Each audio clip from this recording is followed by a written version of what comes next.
Hello, everyone, and welcome to today's webinar on rethinking patient safety. My name is Rachel Gilbert, and I'm a senior program lead here at Healthcare Excellence Canada. Really looking forward to today's session, and of course, before we begin, I have a few housekeeping items. So on the next slide, you'll see that we are pleased to offer French simultaneous interpretation for today's session. It will be provided by Karine Rosbach Communications. If you wish to hear the voice of an interpreter, please select French from the interpretation menu at the bottom of your screen. Participants may choose to view auto-generated live closed captioning throughout today's session as well. To view closed captioning for today's session in English, select the Show Captions button from your Zoom toolbar at the bottom of your screen. To view auto-generated live closed captioning in French, access the small arrow beside the Show Captions or Afficher les sous-titres button, toggle the translations, traduction option to on, and set My Caption Language, ma langue de sous-titrage, to French. Please note that this session is being recorded, and the link to the recording will be shared with registrants in the coming days via email. If you need technical support at any time during this webinar, you can reach out to tech support using the chat feature. Also, as we jump into this webinar content, we also want to ensure that we're setting up an environment that is psychologically safe and recognize that these topics may be difficult for some. We've therefore added some mental health resources in the chat that are freely accessible to all. If you or someone you know is struggling, you can reach out to these services anytime. Now, before we get started with introductions, there's a little exercise I'm going to lead us through to get things going. So on the next slide, you'll see a link to a website and even a QR code that you can scan with your phone. So use your phone or your computer to please navigate over to menti.com and enter the code 55747294. I'll give you all a minute to get yourselves organized with your phones or computers, because then I have a question I'd like you all to answer. So menti.com code 55747294. And let's put the question up on the screen now. I want you all, in your language of choice, to type in the first word you think of. Can I go back to the question, please? Our tech team got pretty keen. We need to see the question on the screen before we start seeing the results. What is the first word you think of when you hear patient safety? So as you've all seen, we'll wait with this question on the screen for a second, but as you'll have all seen, we're going to end up with a word cloud based on your answers. So without thinking too much about it, just type in the first word or words that you think of when you hear patient safety. And now let's have a look at that word cloud and see what we are getting from our audience. Our amazing tech team has a challenging task with all these extra steps that we threw at them today. So the word cloud is still very actively updating. You all must be typing away very quickly. I see there's a lot of people on the call, so that makes sense. But there's a few words that are definitely standing out. The larger the word means the more people have entered that same word. So the word quality is definitely really central to the cloud, along with trust and harm or no harm. I see the word, oh boy, communication, security, compassion, priority, culture. My goodness, this is a real test of my reading. You guys are entering nonstop. Transparency, challenging, but definitely the words trust, quality, and harm are right up there as the most frequently entered. So that's fantastic. Thank you all for participating in this little exercise. Let's go back to our slides now, and I'll do our proper introductions to get us started with today's webinar. So once again, my name is Rachel Gilbert. I'm a senior program lead here at Healthcare Excellence Canada, and I was the project lead for the development of the Rethinking Patient Safety Guide, which we'll be discussing with our panelists in this session. Now, my amazing colleagues will be dropping a link to download that document in the chat if you haven't had a chance to read it yet. After this session, I encourage you all to dig in.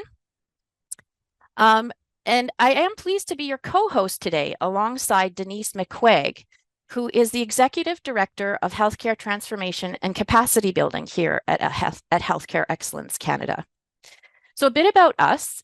Healthcare Excellence Canada is a relatively new organization launched in 2021 with a relentless focus on improving healthcare with and for everyone in Canada.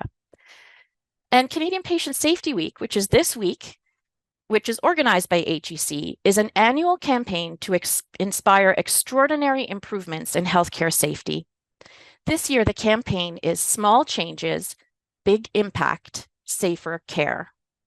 So thank you all for registering for Canadian Patient Safety Week and participating in this webinar panel discussion today. And by doing so, you're joining us in our mission of safer care for all. So before we introduce our other panelists and get started, Denise is going to start us off in a good way with a land acknowledgement. So I'll hand it over to Denise. Merci, Rachel. I'd like to invite all of our participants here today to think about the traditional territory where they are situated. If you're unsure of that, there's a great resource, nativeland.ca, a website where you can go in and enter your geographical information, and it'll give you some support in learning what traditional territory you are in. I have the great pleasure of joining you from Te Kamloops to Secwepemc, Kamloops, BC, in the heart of Secwepemc Ulu, the Shuswap territory. And I want to acknowledge the sacrifices that the Secwepemc people have made that allow me to be able to live in this beautiful place. And I further want to commit to leaving this place with its beauty for future generations by ensuring that all of my actions are supportive of preserving and allowing for the beauty of this territory to continue for many generations to come. And back to you, Rachel. Thank you, Denise. We do invite folks to use the chat feature to introduce themselves and acknowledge where they're calling in from. The chat box will remain open throughout this session for you to share your comments and questions in either French or English. If you have a question for me or one of the panelists, please use the chat box. We have someone who is monitoring it for questions and will make sure that they grab our attention if needed. And we will do our best to address these questions during our time together. Of course, we may not have time to answer all of them, so we will be following up after this session with written answers to any remaining thematic questions. So now let's move on to the introduction of our panelists today, because this is why we're all really here. We have three panelists, in addition to Denise, who's playing, really a triple role. She is our Métis elder who gave us our land acknowledgement. She's an executive director at HEC. And she also is playing the role of a panelist because in addition to all those other roles, Denise is an expert facilitator in cultural safety. So my first introduction is Micah Asselbergs. Micah is a patient partner with Patients for Patient Safety Canada, who participated in this project, walked alongside me from the very beginning. More than 2 years ago, actually, is when we started the work on this project together. She has been an incredible partner. Ross Baker is a name you probably know if you spent any time in the patient safety world, particularly in Canada. Ross is a professor emeritus at the Institute of Health Policy Management and Evaluation at the University of Toronto. He played the role of advisor to this project and helped us see it over the finish line, along with Wendy, who I'll introduce, and Alika Lafontaine, who was unable to join us today. And then finally, we have Wendy Nicklin, who is an internationally renowned leader in safety and quality. Wendy is an adjunct associate professor at Queen's University's Faculty of Health Sciences School of Nursing and a member of several healthcare boards. You can read more about all of our panelists through the links that will be posted in the chat. So let's just go over the objectives for our session today. Together with our panel, we aim to familiarize all of you with our new Rethinking Patient Safety discussion guide, emphasizing our new approach to safety. And we want to motivate proactive efforts to create safety for all. On the next slide, you'll see a screenshot of that Rethinking Patient Safety Guide. And before we jump into the discussion, I'd like to share a bit of background about how and why we created it. This project started because despite 20 years of effort to improve patient safety, we in the patient safety and healthcare quality and delivery world haven't been as successful as we had hoped. Levels of harm continue to be higher than we would like them to be. We needed to rethink how we have been doing patient safety work if we wanted to actually make a difference. So Rethinking Patient Safety is the result of 2 years of effort by many people. Our core team included HEC staff and 2 patient partners from Patients for Patient Safety Canada. We engaged with our 3 advisors in the latter half of the project. Throughout the project, we scoured the literature, collected primary data from hundreds of folks, and we reached out to international experts. Our final discussion guide is centered around one key statement. Every word very carefully chosen. So you'll see on the next slide, the core statement reads, everyone contributes to patient safety. Together, we must learn and act to create safer care and reduce all forms of healthcare harm. There are some key words in this statement that were very carefully selected for their importance to shifting the conversation around patient safety. So I'm going to go through a couple of those now. The first word is everyone.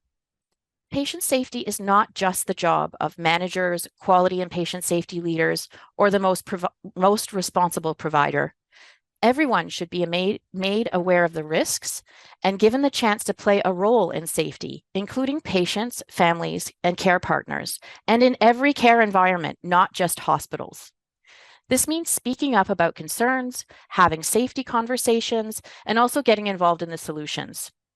And also, everyone's safety is interlinked. Staff, patients, and all the players in the system. If one group isn't physically and psychologically safe, the other group's safety is affected. Everyone has a role to play. This leads to the next keyword, which is create. Safety is a complex, dynamic, ever-changing thing. We have to stop solely relying on measures of past harm as a way of understanding safety and be more proactive. We need to get away from the assumption that if harm is absent, safety is present.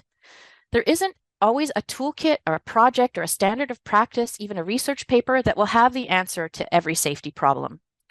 We actually create safe or unsafe conditions with every little decision we make, every action, every inaction, which is why everyone needs to continuously work together to create the safest possible conditions. We must create safety for all. And the last set of keywords is all forms of harm. The work of patient safety has traditionally been quite focused on physical harms, especially those harms that are easier to measure. But it's no surprise, harm comes in many forms, and all forms of harm are important. So psychological safety, cultural safety, freedom from discrimination and bias, these are all crucial to patient safety, and they need to be part of the conversation. So finally, let's get to our discussion now that we've gone over some of these key points in the document. We can stop screen sharing. Let's make sure all our panelists have their cameras on. And I'm going to guide the discussion with a few key questions. Micah, I wonder if you're having problems with your video. Oh, there you are. Oh, it's off again. Hopefully we'll get Micah on screen. There we go. Nice to see you.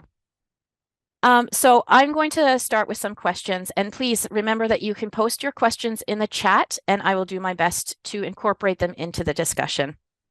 But I'd like to start by asking Wendy. Wendy, do you feel the contents of Rethinking Patient Safety are new? Are they novel? And why does this matter if they are? Thanks very much, Rachel. Pardon me. First of all, thank you for inviting me to participate in this important discussion. Globally, patient safety has taken steps backward in the last few years, as Rachel has mentioned, so it's timely to look at ways to reignite this important area of focus. Now, before I directly answer Rachel's question, I want to share with you just a brief history of patient safety in Canada. When I think back to when Ross Baker and I were honored to be members of the National Steering Committee of Patient Safety, beginning in 2001, the focus on patient safety was just gaining attention. The release of the Institute of Medicine's report in 1999, way back then, regarding adverse events, and then followed by Ross Baker and Peter Norton's study in 2003, identifying a similar magnitude of preventable adverse events in Canada, truly took the lid off patient safety. Back then, when we released the report, Building a Safer System, a national integrated strategy for improving patient safety within Canada, we truly hoped patient safety was not the flavor of the day. And indeed it wasn't. The Canadian Patient Safety Institute, one of our recommendations, was formed in 2003. At the same time, approximately the same time, Accreditation Canada established its Patient Safety Advisory Committee. One of the fruits of their labor was the identification of the first 21 evidence-based required organization practices.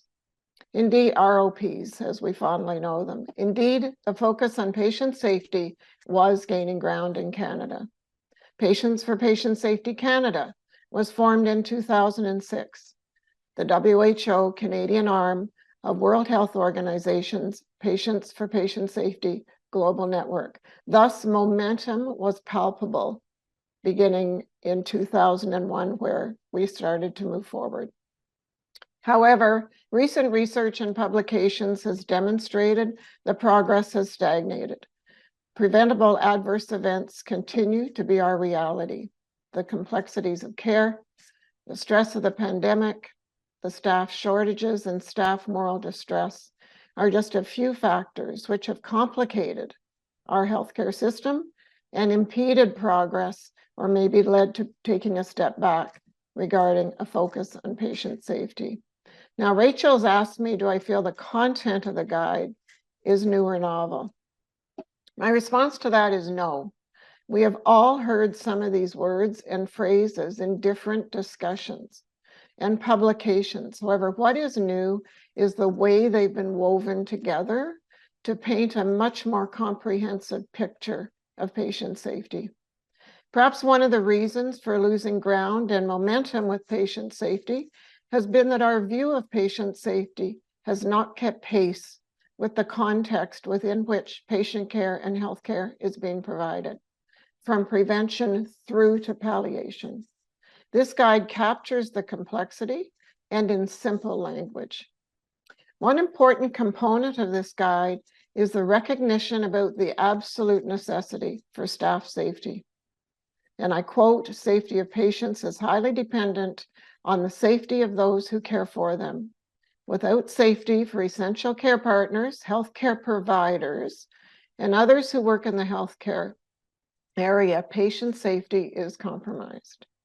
Nurturing and cultivating a workplace culture within which staff safety is part of that focus, physical safety and psychological safety, as well as a culture nurturing patient safety, go hand in hand.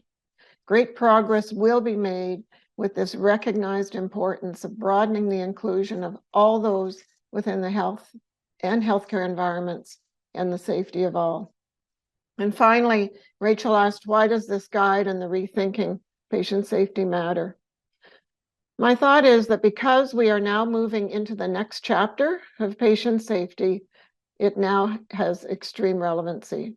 The realities of healthcare, the stresses on the system, in fact, the stresses on all industries, whether education, for-profit, businesses, et cetera, and increase in complexities of care, including the impact of artificial intelligence, climate change, the evolution of patient-centered care now to that of co-production, has given us a wake-up call to which rethinking patient safety has become essential. We all have a responsibility to strengthen the focus on safety in healthcare and take definitive steps using common language. As I conclude, I draw your attention to the table on page 6 of the guide and how the focus on safety has shifted over the past few decades. Please read that carefully. This guide, however, is just the first step. What's most important is what happens after the release of this guide and what difference we really begin to see. Thank you. Thanks, Rachel. Thank you so much, Wendy. Taking us on a journey through the history of patient safety in Canada in particular was really timely. It brings us up to actually just last week, our sort of sister organization, the Canadian Institute for Health Information, CIHI, released their latest hospital harm data, which basically the year after the pandemic took a jump where more harm was consistently reported in hospitals, and it has stayed high at that same rate since then. It hasn't improved. We have a blog post. Maybe I can get one of my colleagues to grab that and drop it in the chat for folks to go and have a look at. Our CEO just wrote about this recently. But things we knew in the early 2000s that the level of harm was really quite shocking for many. And maybe we made some progress over the last 20 years, but we're certainly not seeing the kind of dramatic improvements that we had hoped to see. And that is still as relevant today as it ever was. And of course, the hospital harm data is just one indicator. We know that these rates of harm are not just isolated to hospitals, but anywhere that care is delivered. So I wonder if anyone else from the panel wants to jump in and build on what Wendy said, or if you would like me to move to my question for Micah. Oh, Ross, you're on mute. Yeah, I just want to follow up on this, Wendy, because I think, that it's 20 some odd years, as you said, but it's been a really deeply felt evolution, I think. And one of the things I like about the work that HEC has done is that it has really reached out to different audiences, different communities, different experiences in order to craft this. And, Rachel probably wouldn't want to talk about this, but I know that there were some pretty, let's just say, engaging conversations with people who had very strong views about what safety means. How do we define safety? How do we think about the ways in which we influence safety, which I think strengthened the document in the end. So it wasn't a product of people like you and I, Wendy, who've been around since the beginning. It was also in really broadening the conversation to include people who brought different views from different communities, different experiences. And one of the challenges I think that we still face is that a lot of the safety work happens in a limited part of the healthcare system, the acute care environment, without as much attention or resource, frankly, available in other parts of the system. And we now live in a system where we're trying to take a much more integrated view about the experiences that people have from different providers, different sectors, and moving upstream towards prevention and understanding the way in which we need to interpret lifestyles and basic fundamental habits of behavior. That raises a whole set of interesting questions, and so the safety world, I think, benefits from this conversation because it gives us a way to think about how we're going to have to evolve as people interested in healthcare, interested in safety moving forward, to have a much more fluid conversation with people who are bringing different interpretations about the work that has been done and needs to be done. Thanks, Ross. Your remark reminds me of, this was a long journey that we were on to develop this document, and not always an easy one. And a lot of that had to do also with the deep passion and incredible drive that many folks in the patient safety and quality world feel about the need for improvement. Like, there are many people who want to see dramatic changes happen quickly. And It meant that we kind of kept expanding and shrinking the document in various different ways to try and find that right balance, because we wanted to fix all of the things all at once with one document. And of course, we could never do that. So in the end, we kept with something relatively short and accessible, although it ended up being a lot more than what we initially set out to do. So I'd like to transition over to Micah, who represents in this discussion the patient voice, and ask you, Micah, you walked this journey with me, but you also, part of that walking that journey meant you were interfacing with many of your peers in the lived patient experience community as well. And so could you share, what do you think matters to patients in this guide? Why does the guide matter to patients, and what about it? Thank you very much, Rachel. Let me first elaborate just a touch. I am, aside from a very privileged patient partner to have been in this work for the last 2 years, also a member of Patients for Patient Safety Canada, which is an organization which Wendy referred to earlier, of patients who have experienced harm in care and who want to contribute to making healthcare safer. Now to your question, Rachel. Yesterday, HEC hosted another webinar, and Dr. Jason Leach, one of the panelists, he's a clinical director for the Scottish government, said, we spend an awful lot of time on definitions and not enough on action. You've just heard from Wendy, from Ross, and also from Rachel, and I share this belief that that investment in this case is very timely, clearly, and also very worthwhile. It's important to patients. First, because patients were extensively involved in the process of creating the guide, and therefore it speaks to what harm and safety means to them. We know from research that patients may have different perspectives on safety. For example, feeling safe is important to patients. Harm is also defined more broadly than may have been historically documented. As you heard from Rachel earlier, psychological, spiritual harms are harms that patients identify. There are many patients whose harm experiences or experience of healthcare generally have not been understood, captured, or addressed before.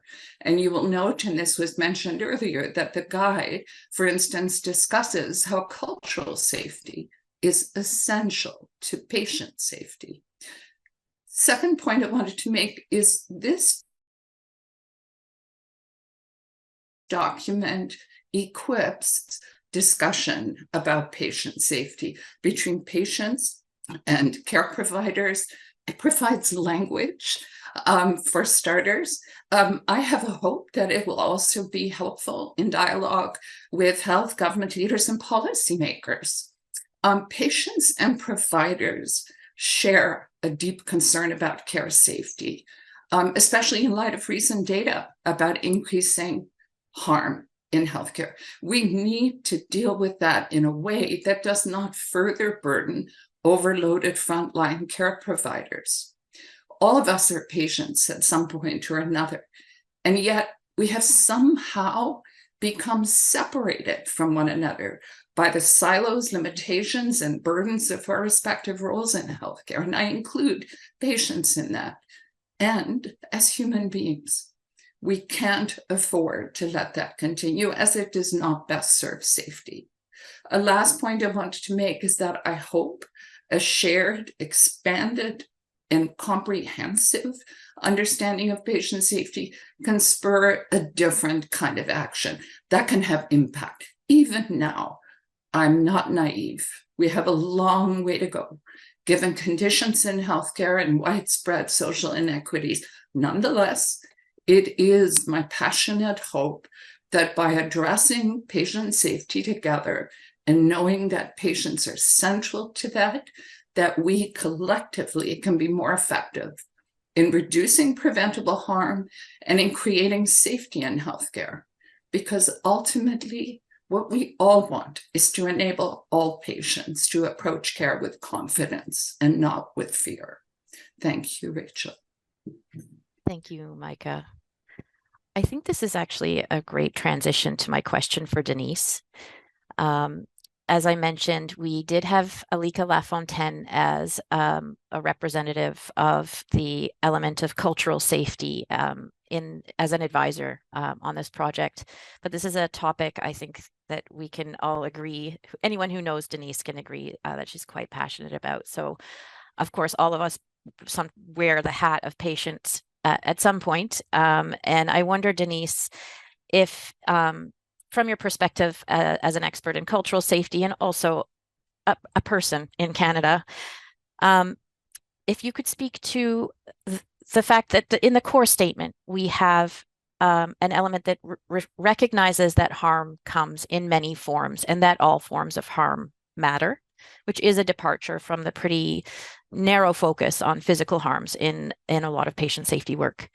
So can you speak to what forms of harm are often overlooked, how folks might be able to understand these better, and if you have any personal reflections as a Métis woman who accesses healthcare?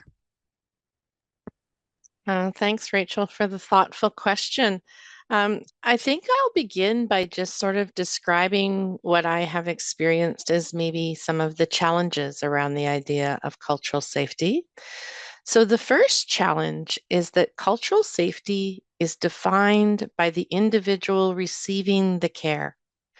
It is not defined by the intent of the care provider.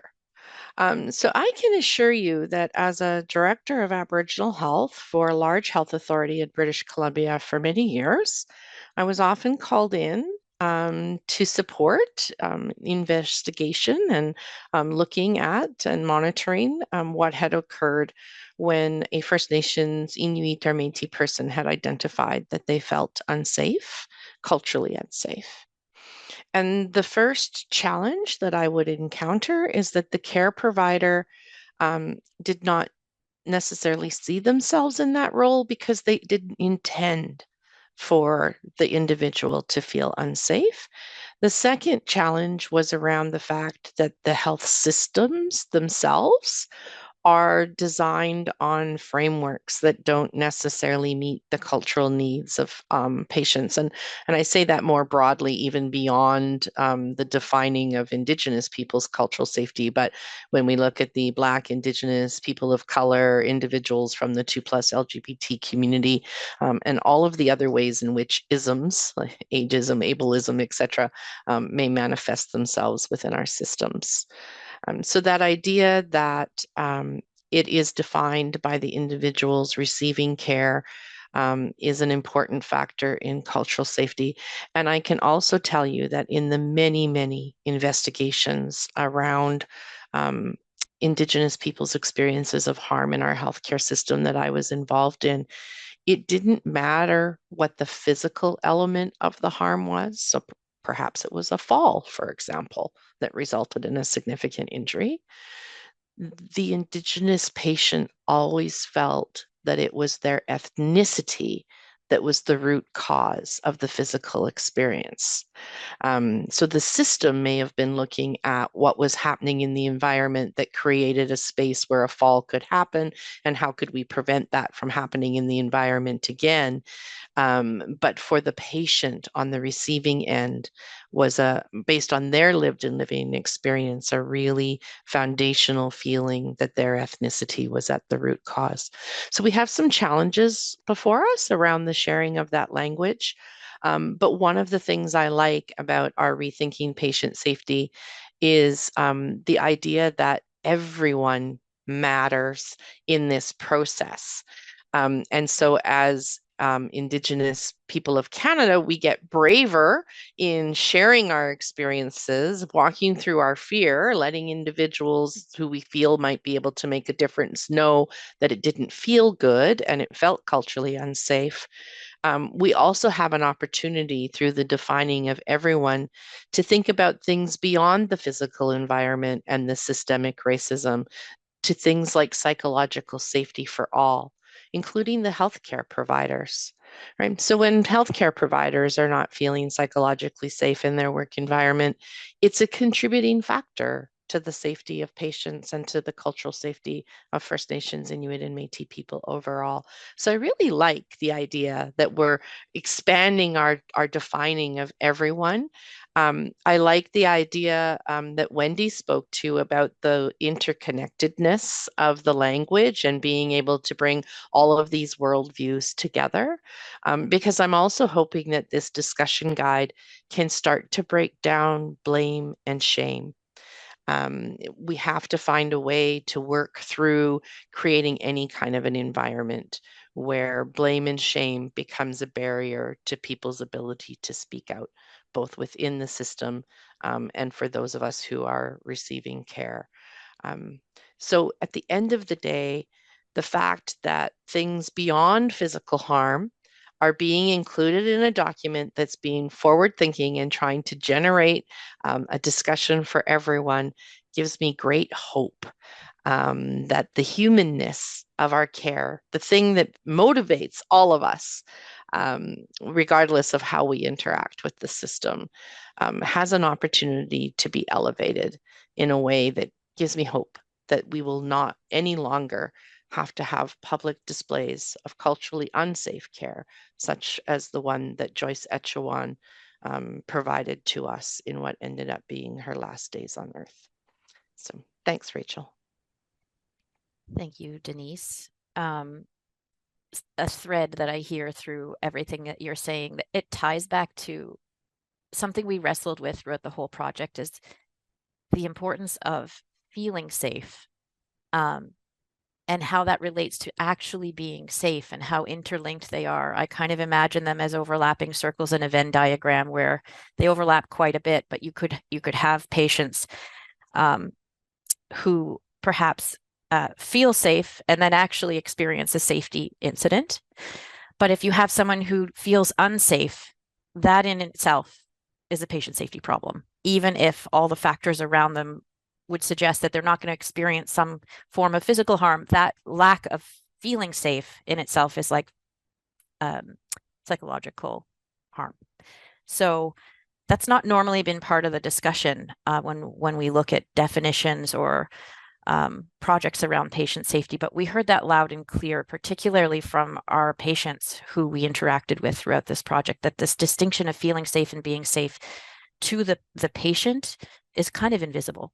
If I don't feel safe, then I'm not safe. What some of us know from the back end is that you could have someone who feels safe, but in fact, we know there may be some systems factors that could lead them to harm as well. So we can't be complacent that just if people feel safe, then we've done our jobs. We need even more than that. But people feeling safe is essential to patient safety. So I have a question to actually take to Micah from the chat as it's coming in. A participant is asking if we listen to patients about what's important to them as they go through their care experience, and we have truly interprofessional care to the full scope of practice, do we have patient safety? Wow. I'm not sure that's enough. And I'm not fully appreciating the scope of the question, but listening to patients, starting a conversation, certainly makes creating safety together possible. That would be my simplest run at that question. But I think it still has to occur, that conversation, within a certain set of conditions that enables action based on that exchange, based on that interaction. Because right now, I'm not sure that healthcare providers, for example, and certainly frontline providers, are empowered to act in every instance when they have a safety concern. And until and unless they feel safe to take action, that may in some cases be somewhat outside of the scope of their role.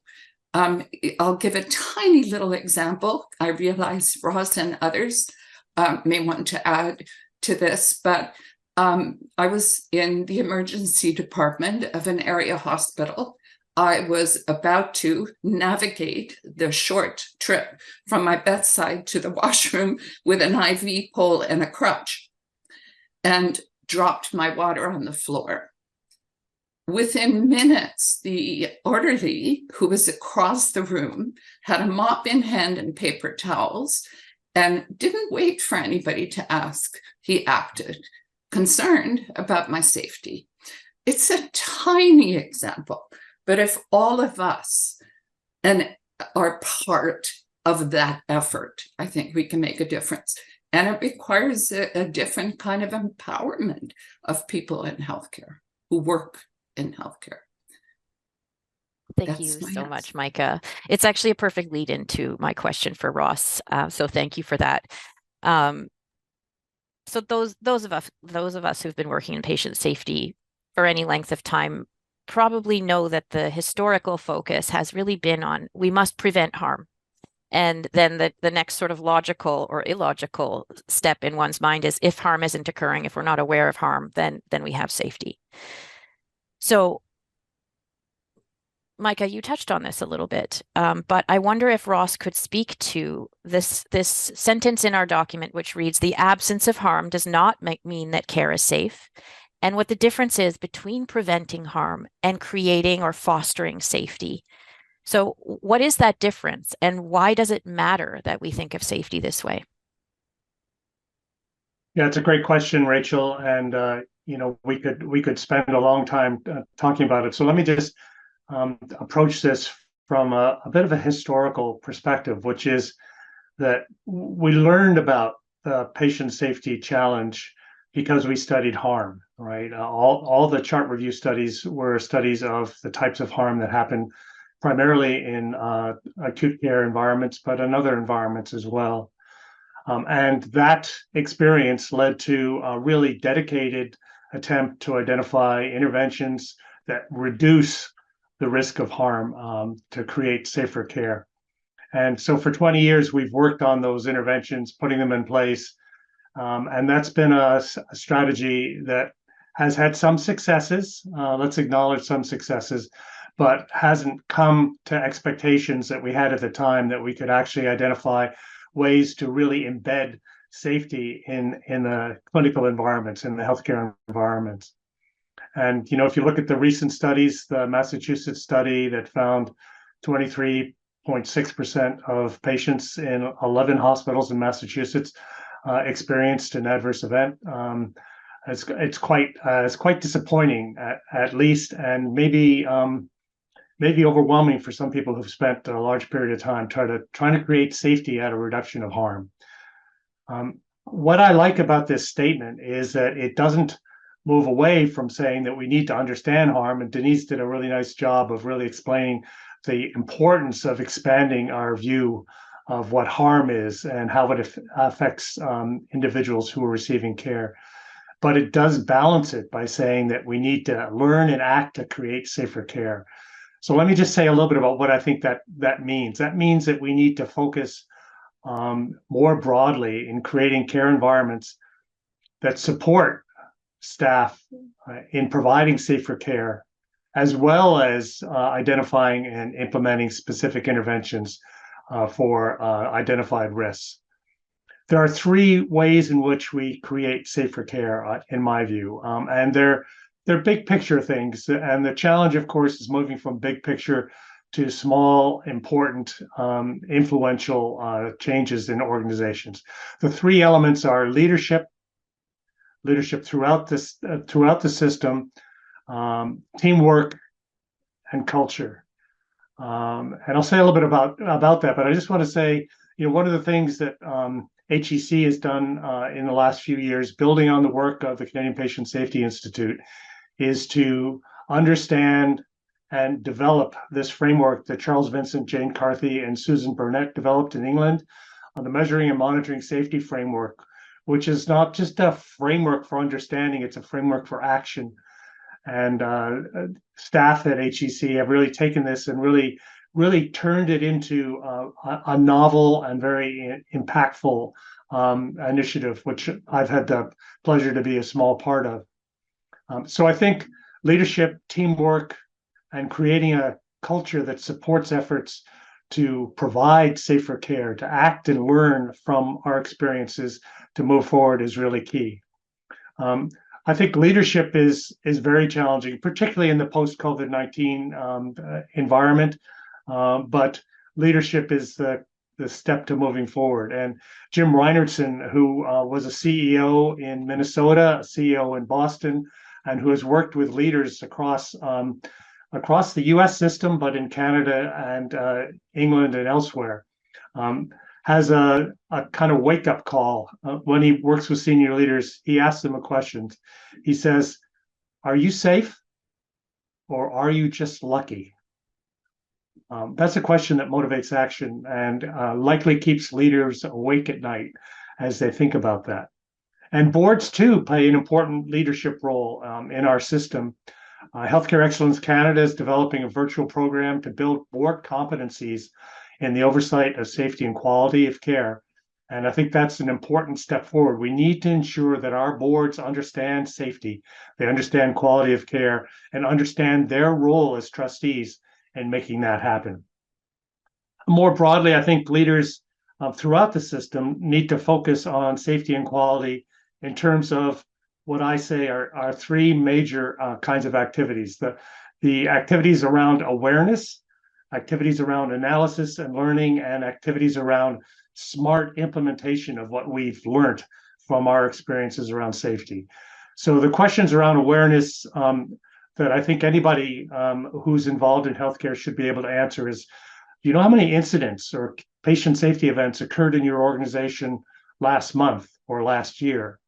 What are the trends in those events over time? Which events are increasing, which are decreasing?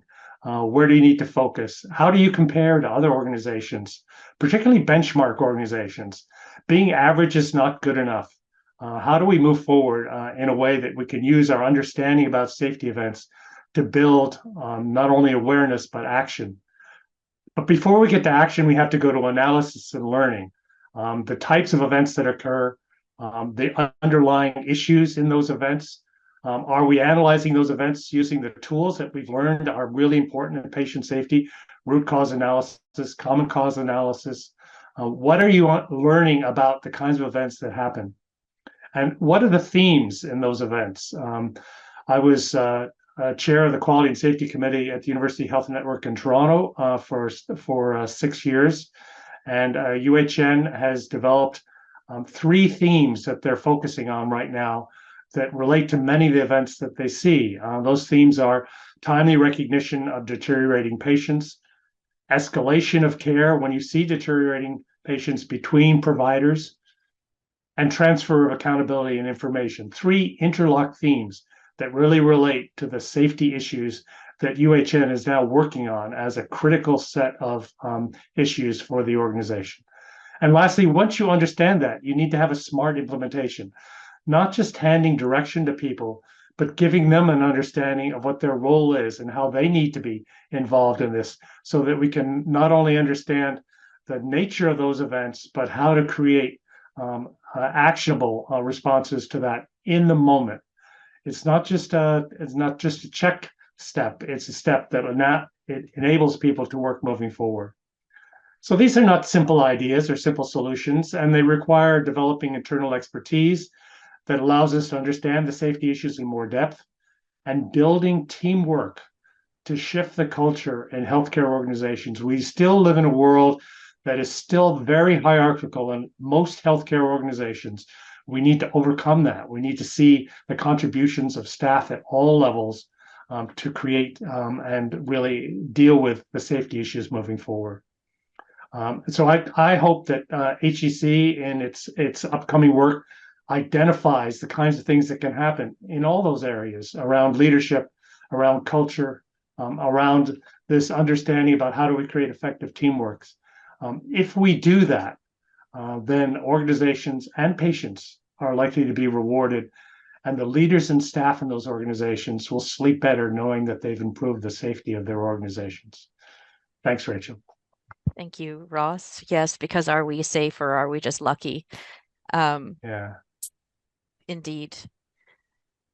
I can't believe how quickly the time has flown by.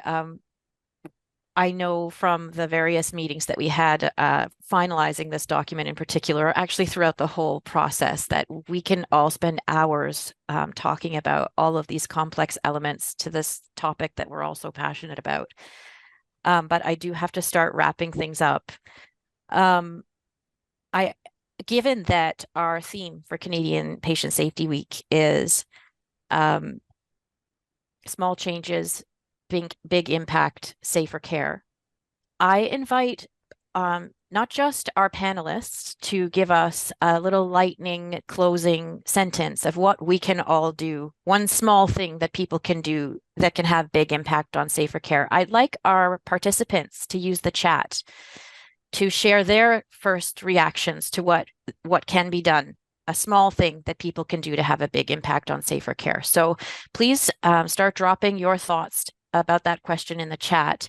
And I'm going to go around our 4 panelists and ask for your closing thoughts on what small thing we can do.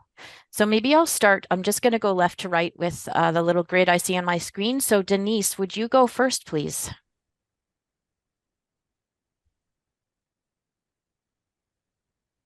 Sticky mute button.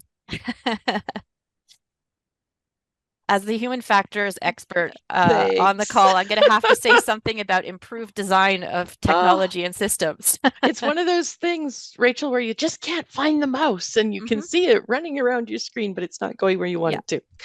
I guess for me, a small thing, big impact, safer care, wearing my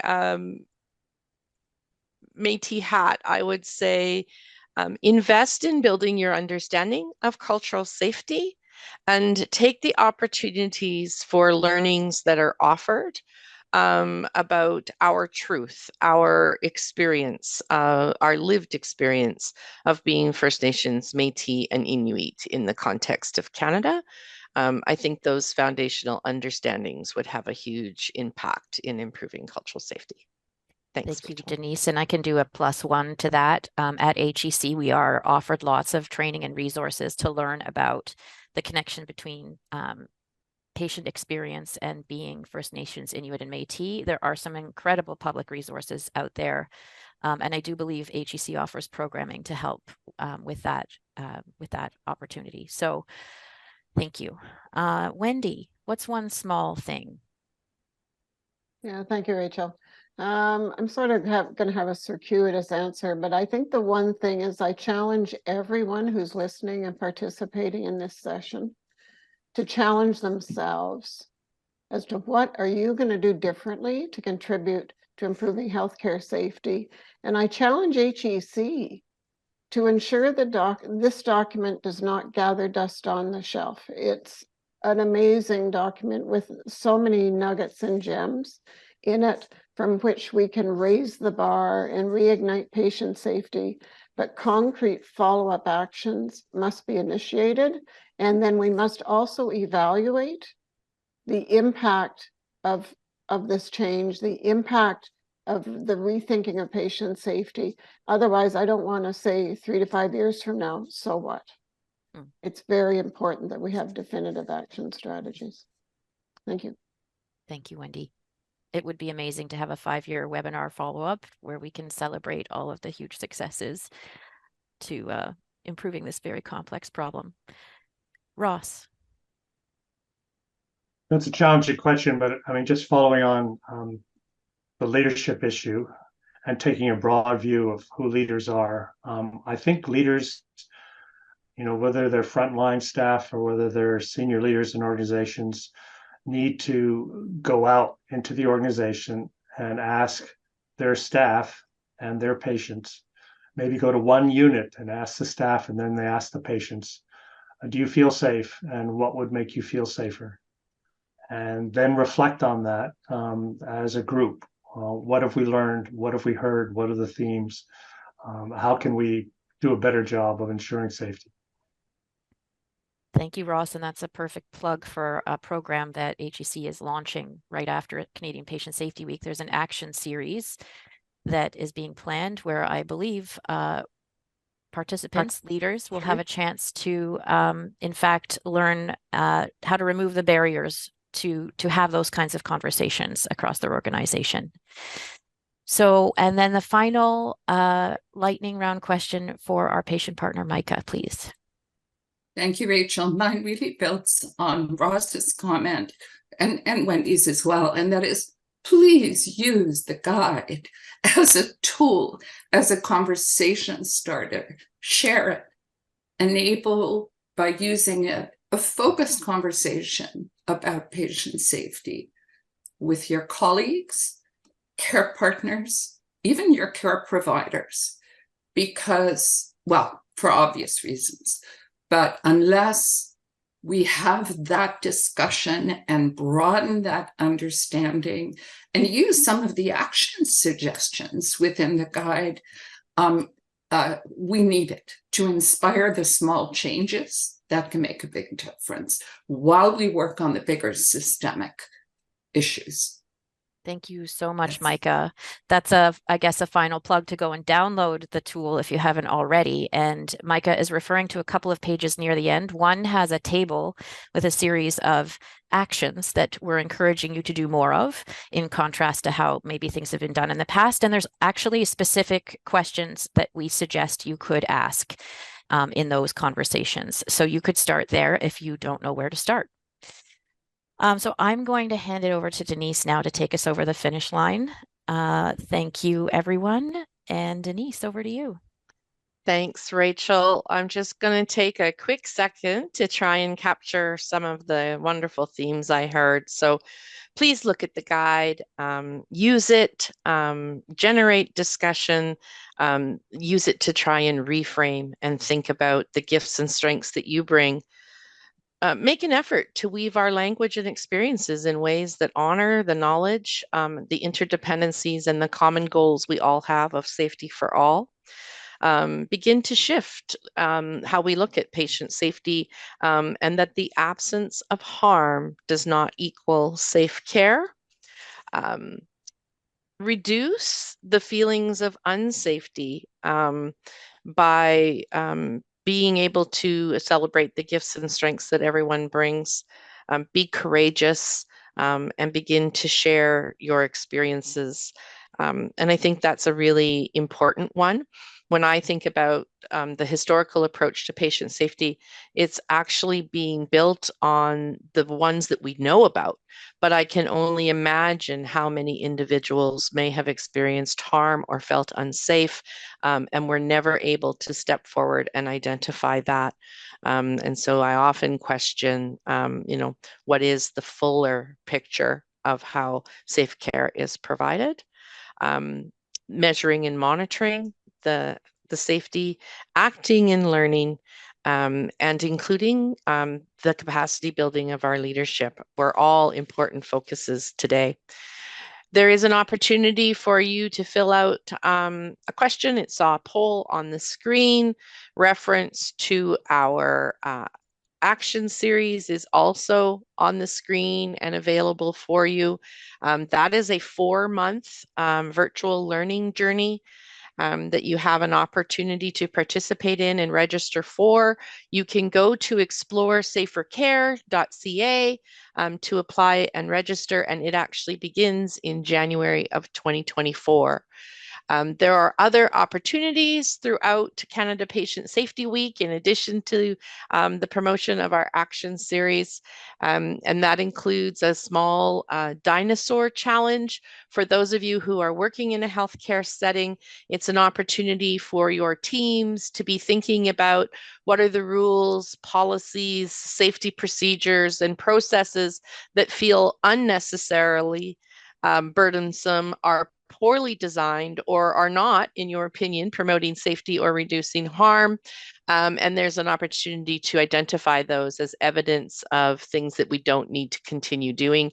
And there's an award for up to 10 teams across the country to receive $5,000 for participating in that. So you'll also find those opportunities either at Healthcare Excellence Canada's website and also at exploresafercare.ca. panelist.ca. Please know we are committed to responding to your questions that you've put in the chat. We know this short time together doesn't allow us to get to all of them. We will group them into themes and we will thoughtfully respond. And when you receive your email for your participation here, it will include a recording of today's session. It will also include some responses to those questions that we have heard today. And we hope that you will feel empowered to share with your friends, with your family, with your community, and with your colleagues with whom you work. And we thank you so very much to our panelists who have been committed to walking alongside Healthcare Excellence Canada for a very long time. For the presence of patient voice and perspective in what we do. So thank you to Wendy and to Micah for bringing those perspectives forward. And thank you to you, Rachel, who have been a significant part of helping us to create a thoughtful discussion guide and for facilitating today. And with that, I'll send it back over to you. Merci. Well, I think this actually concludes our webinar. So I'll just echo my thanks to our panelists, my co-host, and the amazing technical team behind the scenes who none of you can see, but have done an incredible lift to make sure this ran smoothly. So keep an eye out for the email after this webinar that has these helpful resources. And please go out in the world and do at least one small thing to make care safer. Thanks, everyone.